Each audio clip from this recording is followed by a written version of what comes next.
नमस्कार, मैं प्रशांत तिवारी प्रभात खबर डिजिटल में आप सभी का स्वागत करता हूं और हम इस वक्त मौजूद हैं पटना के गांधी मैदान में, जहां बिहार लोक सेवा आयोग की 70वीं पीटी परीक्षा में धांधली का आरोप लगाकर छात्र री एग्जाम की मांग कर रहे हैं। आयोग एक बात स्पष्ट कर चुका है कि एग्जाम में किसी भी तरह की गड़बड़ी नहीं हुई है, लेकिन छात्र जो है वो मानने के लिए तैयार नहीं है। ऐसे में हम आज चुनावी रणनीतिकार से नेता बने प्रशांत किशोर के आह्वान पे बुलाई गई छात्र संसद में छात्रों से बात करने के लिए पटना के गांधी मैदान में मौजूद है और यहाँ पे हम स्टूडेंट से बात करेंगे, जानेंगे कि उनकी डिमांड क्या है। आइए बात करते हैं इनसे। आप मेरे पीछे देख सकते हैं कि छात्र लगातार जो है वो री एग्जाम की मांग कर रहे हैं। री एग्जाम से नीचे कुछ भी मानने के लिए तैयार नहीं है। ऐसे में आखिर क्या रीजन है कि ये सर आयोग की बात नहीं मान रहे हैं? आइए हम बात करने की कोशिश करते हैं। क्या नाम है? संजीव कुमार। क्या डिमांड है? री एग्जाम। आयोग तो कह रहा है कि एग्जाम में कोई धांधली नहीं हुई है। तो फिर वो दोबारा वो केवल बाबू साहब अगार का री एग्जाम करवाने के लिए क्यों बोल रहे हैं? ऐसा उनका अगर निर्णय आया है कि री एग्जाम होना चाहिए बाबू साहब अगार का, तो इसका वजह यही है कि धांधली हुआ है। वो एक्सेप्ट नहीं कर रहे हैं, वो झुकना नहीं चाहते हैं, वो मतलब कि बिहार का पुष्पा बनना चाहते हैं। दूसरा उनका कोई लक्ष्य नहीं रहा है। आप कह रहे हैं मतलब बिहार का पुष्पा बनना चाहता है आयोग। आयोग के जो एग्जाम कंट्रोलर हैं राजेश कुमार सिंह, उन्होंने कहा है कि एग्जाम किसी भी सूरत में रद्द नहीं होगा, किसी भी सूरत में नहीं किया जाएगा। तो फिर यहाँ जो बाबू सभागार का यहाँ जो भी हुआ है वहाँ का री एग्जाम क्यों ले रहे हैं? वहाँ का री एग्जाम लेने का मतलब तो यही हुआ कि कुछ ना कुछ धांधली हुआ है। और यहाँ 2 टर्म में एग्जाम लेने का मतलब क्या हुआ? लड़कों के साथ नाइंसाफी, वही नॉर्मलाइजेशन वाला सिस्टम लागू होगा। किसी तरह से तो आपको 2 कट ऑफ सेट करना होगा ना, एक कट ऑफ पे तो काम बनेगा नहीं। और क्वेश्चन का लेवल में भी अंतर आएगा। तो जो लड़का पहले एग्जाम दे चुका है, हो सकता है आने वाले एग्जाम में जो बीपीएससी का नेचर है, पहले वाले एग्जाम में तो पहले बीपीएससी के नेचर पे क्वेश्चन था नहीं, वो 1 डे एग्जाम जैसा वो एग्जाम कंडक्ट करवाया है। और अभी जो आएगा प्रॉपर जो बीपीएससी का तैयारी किया लड़का, हो सकता है उसके पक्ष में हो जाए। 12,000 फिर भी 12,000 स्टूडेंट हैं कि नहीं है? 12,000 में से अगर 100 लड़के भी लाभार्थी हो रहे हैं तो बाकी सबके साथ तो नाइंसाफी होगा। और देखिए इनका कहना है कि अगर परीक्षा में धांधली नहीं हुई है तो आयोग व्यापक भवन में एग्जाम क्यों करा रहा है? क्या आप बोल रहे हैं कि मेरा पहला मांग री एग्जाम है और लास्ट मांग भी री एग्जाम है। 6 तारीख को नॉर्मलाइजेशन समाप्त किया गया। अब बताइए, अब पिछले बार शायद 66वीं में हुआ था, एक सेंटर कहीं कैंसिल हुआ था। आप उसको इनसे मत जोड़िए, बापू परीक्षा परिसर से मत जोड़िए। यहाँ 18,000 बच्चा है, 18,000 बच्चा मतलब लगभग 40 से 45 सेंटर। 40 से 45 सेंटर को आप एक बार में एग्जाम लेके एक एग्जाम बताइएगा। फिर नॉर्मलाइजेशन का बात कह रहा, नीतीश कुमार नॉर्मलाइजेशन खत्म किए थे लेकिन फिर आ गए कि नॉर्मलाइजेशन होगा। इससे सारे बच्चों को इंसाफ नहीं मिलेगा। सारे बच्चों को इक्वालिटी एग्जाम पेपर होना चाहिए और उनको इक्वालिटी उनके क्षमता का प्रदर्शन होना चाहिए।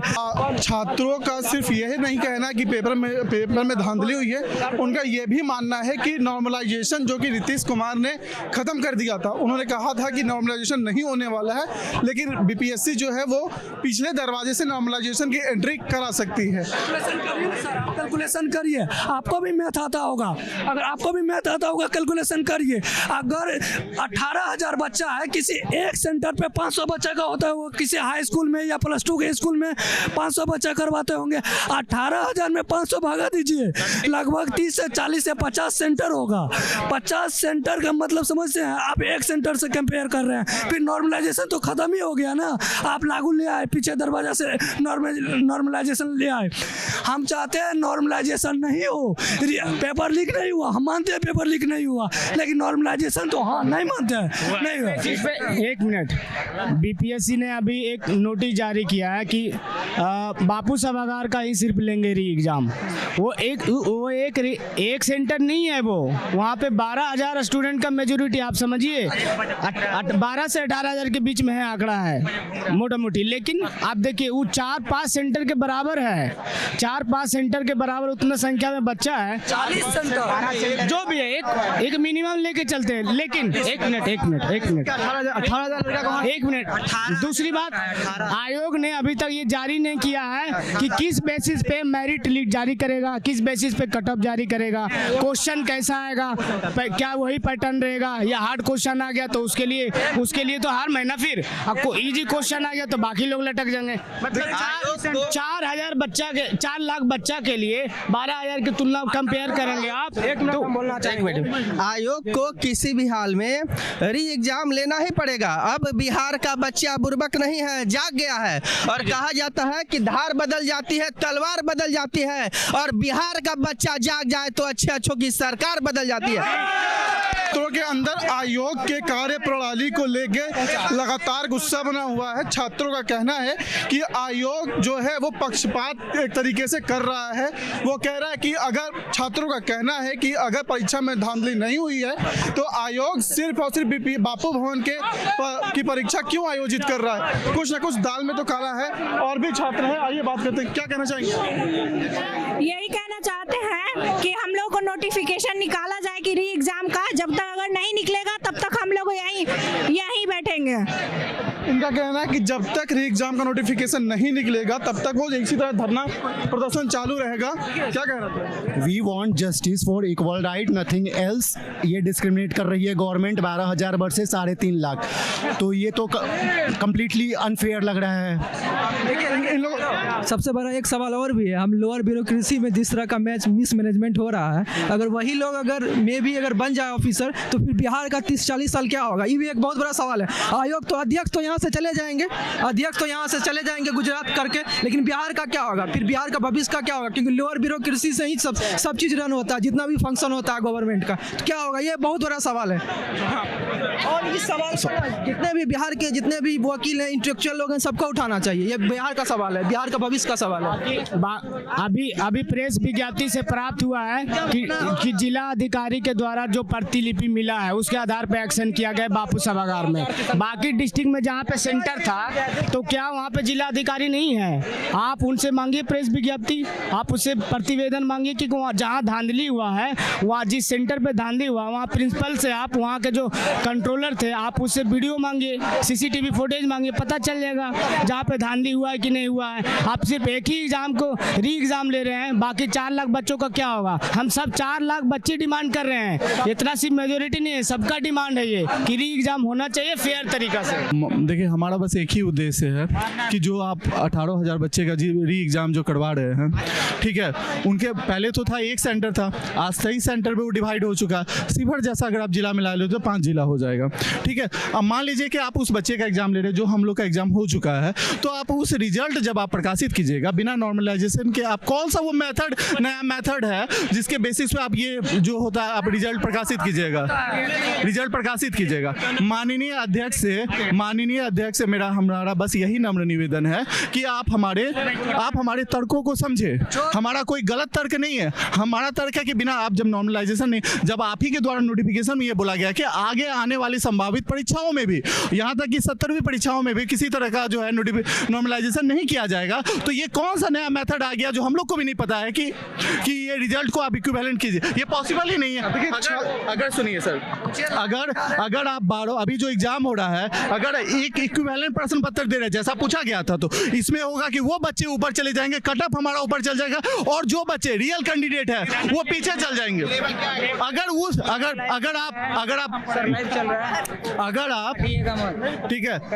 अगर आप हार्ड क्वेश्चन देते हैं तो ये जो बाकी 4 लाख बच्चे हैं उनके साथ, मतलब जो 12,000 बच्चे हैं उनके साथ अहितकर हो जाएगा। यहाँ पे समानता का, यहाँ पे बात है समानता का, सिर्फ कोई यहाँ पे हम लोग ये नहीं बोले कि हमें DM बनाए SDM बनाए, हम समानता की बात कर रहे हैं। हम बस इतना कर रहे हैं कि आप एक फेयर वे में एग्जाम ले लीजिए। जब आज के तारीख में जब हम लोग 1 नेशन 1 इलेक्शन की बात कर रहे हैं तो 1 एग्जाम 1 पेपर की बात क्यों नहीं कर सकते हैं? देखिए यहाँ पे छात्रों में कहीं ना कहीं आयोग के कार्य प्रणाली को लेके गुस्सा है। वो कह रहे हैं कि जब 12,000 बच्चों के लिए पोर्टल्स ओपन किए जा सकते हैं तो बाकी 4 लाख बच्चों ने उनका क्या बिगाड़ा है कि वो उन्होंने क्या बिगाड़ा है? आखिर इतना सिलेक्टिव अप्रोच जो है वो आयोग क्यों अपना रहा है कि सिर्फ बापू भवन भवन के ही एग्जाम होगा और कहीं का एग्जाम नहीं होगा, क्या क्या? मेरा कहना है कि विद्यार्थी का जो आंदोलन जो है शांतिपूर्ण आंदोलन आने वाले बीच में पूरा बिहार के बच्चों के भविष्य को लेकर के है। और भी पेपर लीक मामला होते जा रहा है और होते आ रहा है, और बहुत बार यहाँ पे बिहार में आंदोलन हुआ लेकिन सरकार उस पर कोई ध्यान नहीं दिया। हर पक्ष विपक्ष जितने सरकार में जो आते हैं आरोप प्रत्यारोप का राजनीतिक लोग करते हैं, लेकिन बिहार के भविष्य के लिए बिहार के जितने विषय का जो परीक्षाएं होती है हर एक साल एक मुद्दा बन गया है। और शांतिपूर्ण आंदोलन में विद्यार्थी आते हैं। यहाँ पर गांव का कोई शादी नहीं है कि बाराती वाला घट गया है बाद में बना देंगे खाना तो खिला देंगे। बिहार प्रशासन की बात है। बिहार आखिर आयोग को इस बात का आभास तो पहले से ही होगा कि वहाँ पे कितने परीक्षार्थी, जब माननीय अध्यक्ष द्वारा ये बोला गया कि हमने 10 दिन पहले ही क्वेश्चन पेपर को भेज दिया गया, तो एक बात बताइए, आज तक कभी भी हमने परीक्षा दिया क्वेश्चन पेपर कभी नहीं घटा। आप ड्रीम प्रोजेक्ट था, हमारे माननीय सीएम का ड्रीम प्रोजेक्ट था बापू परीक्षा हॉल, लेकिन अगर वहाँ पे प्रश्न पत्र घट रहा है तो इसके पीछे सर बड़ा कोई कारण हो सकता है। ये बात तो कहीं ना कहीं वाजिब है छात्रों की कि आखिर जब सीएम का ड्रीम प्रोजेक्ट था बापू सभागार, वहां पे परीक्षा के दौरान पेपर कैसे घट सकता है? कहीं ना कहीं ये आयोग की कार्य प्रणाली पे सवाल तो उठाता है। प्रभातखबर.com, विश्वास वही, रफ्तार नहीं।